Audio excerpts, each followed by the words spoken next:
Hello, hope you're doing well. Today we're talking about learning a foreign language. And you're guessing that by the title of this first video that the channel is going to be directed towards that end, which is the linguistic field and the difficulties and challenges and interesting opportunities in learning new languages. I'd like to talk about my experience learning a language and having become kind of an expert using the language, having been told by native speakers that I actually possess a higher level of English than actual native speakers with low ability in the language.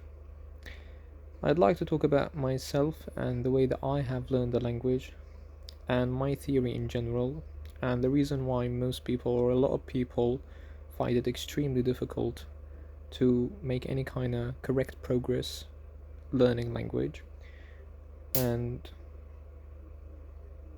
the challenges that they face doing that, and basically the wrong methodologies that they use.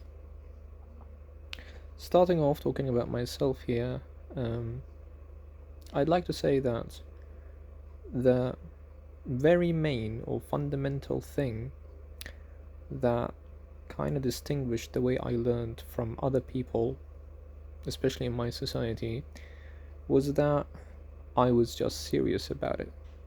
I took it very seriously. And it's just a kind of a personality trait in me that when I want to do something, I do it with a serious intent. But I wasn't even aware of that because I was like kind of young at that time, not very young, so that you don't come and tell me that's it because you were very young when you started learning. I was about 15 years old, or 14 at best. I was a teenager. I wasn't very young to say that.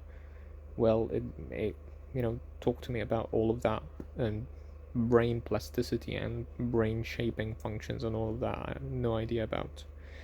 But it wasn't that, obviously. But the point I'm making is that I took it seriously at that age, and I really wanted to do it well, just like I like to do everything in a correct way. I was a diligent student at school, probably, as most people would attest to, and I was a good student when I started learning language, when I started paying attention to language.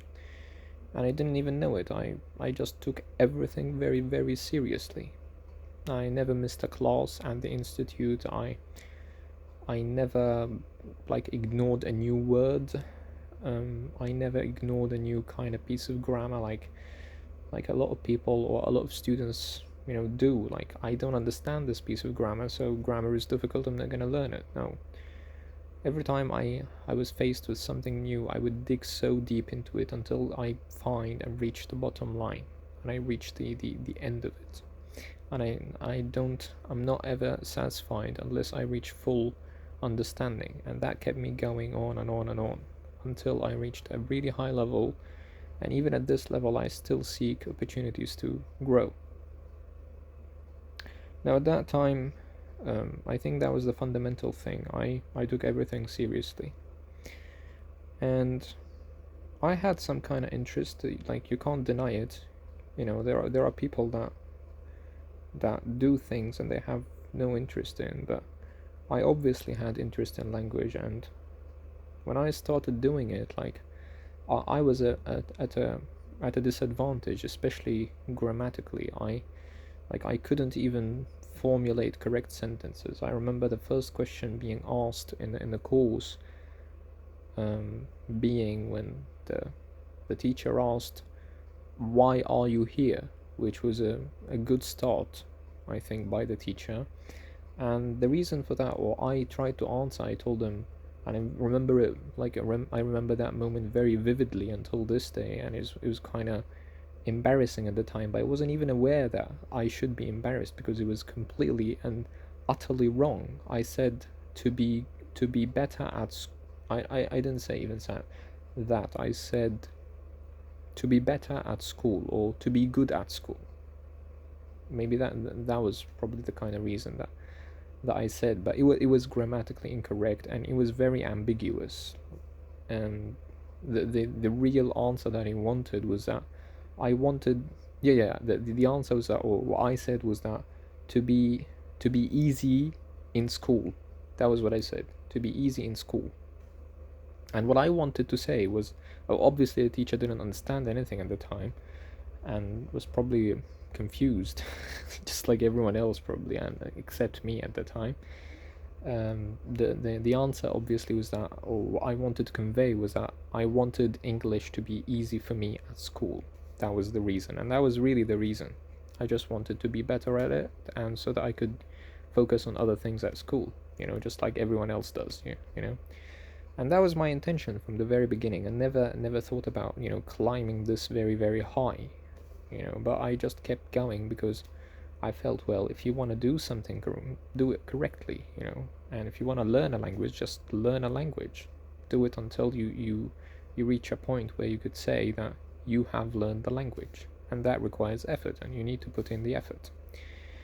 And so I remember, if I should talk about this first course that I attended, during which as I'm saying and as I described, I had very little basis for conversational grammar. Like I had relied on the kind of things that I learned at school, and you would guess that the things that we learned at school were not very high quality, although they were not bad, as most people would say here. I learned how to use tenses. I learned how to solve. I was good at English at school. I learned how to. I got full marks actually in English, but conversationally speaking, I didn't know how to form anything that would express myself, any kind of sentence that would speak for me. And what happened during that course, as well as the grammar problem, there was a huge problem with vocabulary, and it was because I started at a level. I had a kind of placements test, they say, and I was put in a pre-intermediate level, and they put me in that level based on my actually based on mostly, I think, based on my knowledge of grammar, which is paradoxical with what I'm saying here, because I knew grammar, how to solve grammar on paper, but I didn't know how to use it in real conversations. And so I was put in that level, and I was at a very big deficit in terms of vocabulary, and especially with the kind of curriculum that was used at the center. They used a curriculum that was very intensive with vocabulary, very intensive with writing, and very intensive with almost everything. And it was good for me, actually, especially for someone like me.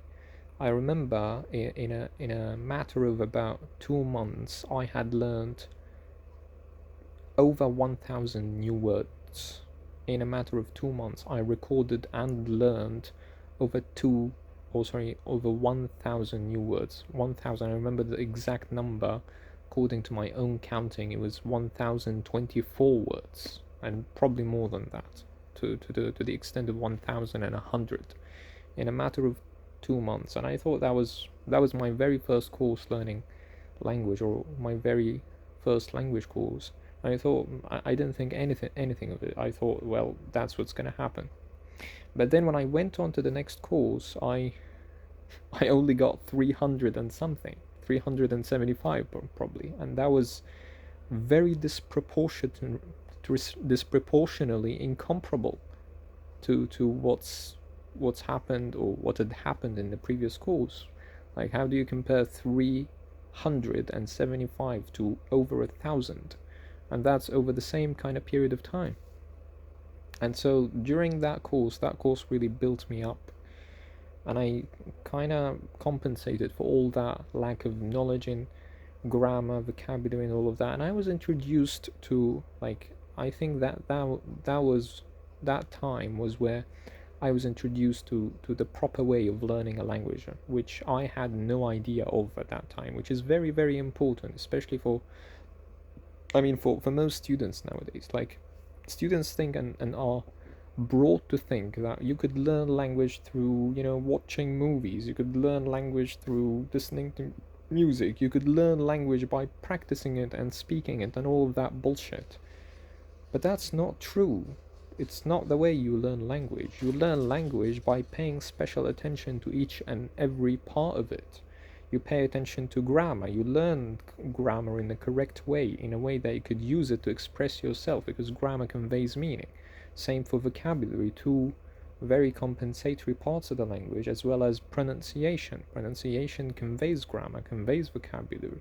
Listening, when you understand the person that's speaking to you with everything that they're trying to convey.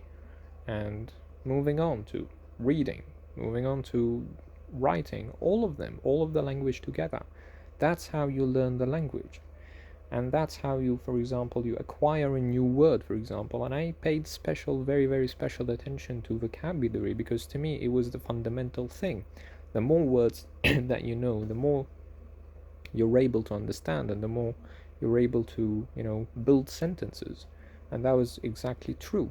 And as long as you're doing the other work, which involves grammar and the other parts. But obviously learning vocabulary alone is never the way. If you learn like 9,000 words, by heart, and you're not able to put them into one sentence, you've learned nothing, obviously. But that's not what I'm advocating.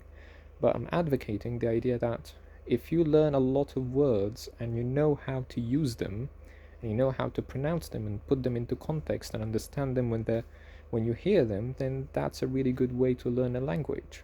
And that's a really good effort that you put. And learning words is just like it really like comprises most, if not all, of the language. When you learn a new word, you learn how to write it. Spelling, that's writing. You learn how you say it, pronunciation, and you know how it's said, that's listening. You learn how you understand it, what is its meaning, and that's semantic. You learn its context. You learn how to use it in context, and that's grammar. You learn, is it a verb? Does it have an object? Does it not? Where does it come? Who are the people that use it? Which is the context that is appropriate for its usage? Is it formal or is it informal? Is it all of that? And you somehow go through all of the parts of language in only one single word. And that's fascinating about learning new words. And if you focus on that would really build you up, as long as you're obviously trying to practice what you're learning, trying to use it, and trying to make it meaningful. Not just like a lot of people do. And when people take things easy, when people oversimplify things, that you learn a word and you just, for example, understand what it means and that's it. Well, you haven't learned anything if you just know that. You've learned very, very little.